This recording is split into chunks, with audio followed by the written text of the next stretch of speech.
on the effectiveness of the three strikes laws. What if you received 225 to life jail sentences for shoplifting? It surely sounds like a ridiculous practice that may occur in some distant authoritarian regime but has no place in the United States judicial system. However, that is a sad possibility under the three strikes legal provisions originating from California and currently implemented in almost half of the U.S. states.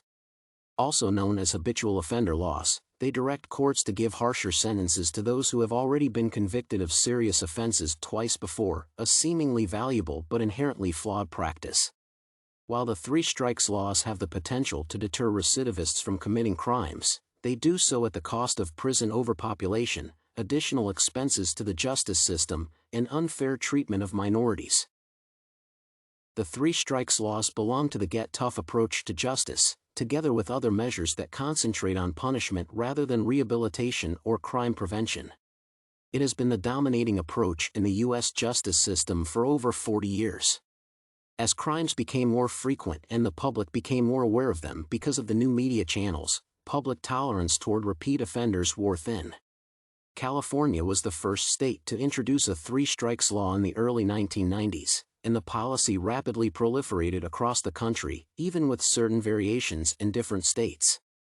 The results were disconcerting, as some states were quick to incarcerate many felons under these provisions, with California alone imprisoning more than 40,000 criminals in the first 8 years of the policy implementation. Thus, the three strikes laws, together with other get-tough approaches such as mandatory minimums, have led to mass incarceration and have resulted in unnecessarily large government expenses.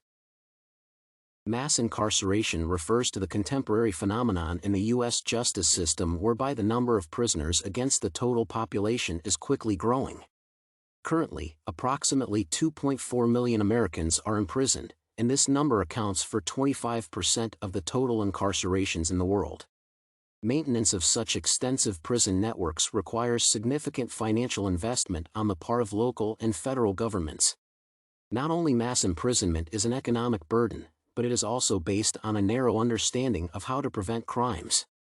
The money that goes to cover the costs of imprisonment could be used more efficiently on proactive situational crime prevention programs and intervention strategies. Punitive justice practices, apart from causing an imprisonment boom, have also been found to disproportionately affect particular ethnic and socioeconomic groups.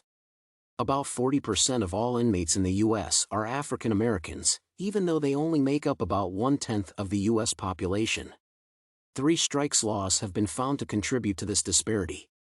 In California, African Americans represent less than 7% of the state population, but they account for 45% of the inmates convicted under the three strikes provisions. Even though the outcomes of the punitive practices are disproportionate, there is little public support to amend or abolish such laws because of the existing preconceived notions and stereotypes.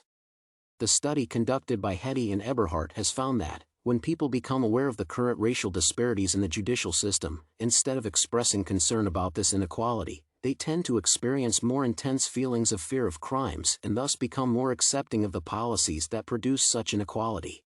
Policymakers should, therefore, be aware that institutionalized racial disparities can be self-perpetuating. While it may be indeed true that some types of crimes are committed by representatives of certain ethnic groups more often, there is nevertheless accumulating evidence of an existing bias against African Americans in the U.S. judicial system. It is only fair to acknowledge that the effectiveness of the three strikes laws has been closely investigated by several scholars, whose evaluations of the policy differ depending on the methodology they use. However, there seems to be a shared understanding that the three strikes laws are capable of reducing the number of crimes, thanks to either their incapacitation or deterrence effects.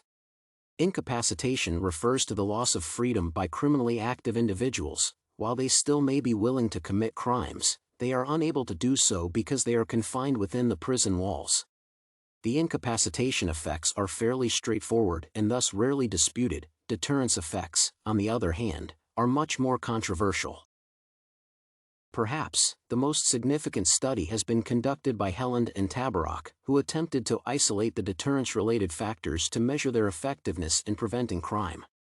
the scholars found that California's three strikes laws reduce recidivist crimes by 17 to 20%.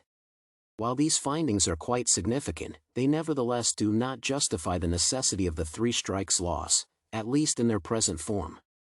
First of all, the current application of these laws often results in puzzling convictions, such as a 27-year sentence for trying to steal an item worth less than $100. Surely, these actions still constitute a crime, but a punishment for it should be, above all, proportionate. Moreover, scholars claim that other crime prevention practices, such as rehabilitation, are more cost-effective and more beneficial to society in the long run, as they target the root of the problem rather than deal with its consequences. Like any other public policy, the three strikes laws present a trade-off to policymakers. Sacrifices, at the very least financial, are necessary to achieve the desired goal. It is then up to the legislators to establish the boundaries of what is acceptable in their society. Surely, implementation of the three strikes laws does produce the desired outcome, at least to a certain degree, when it comes to preventing crimes.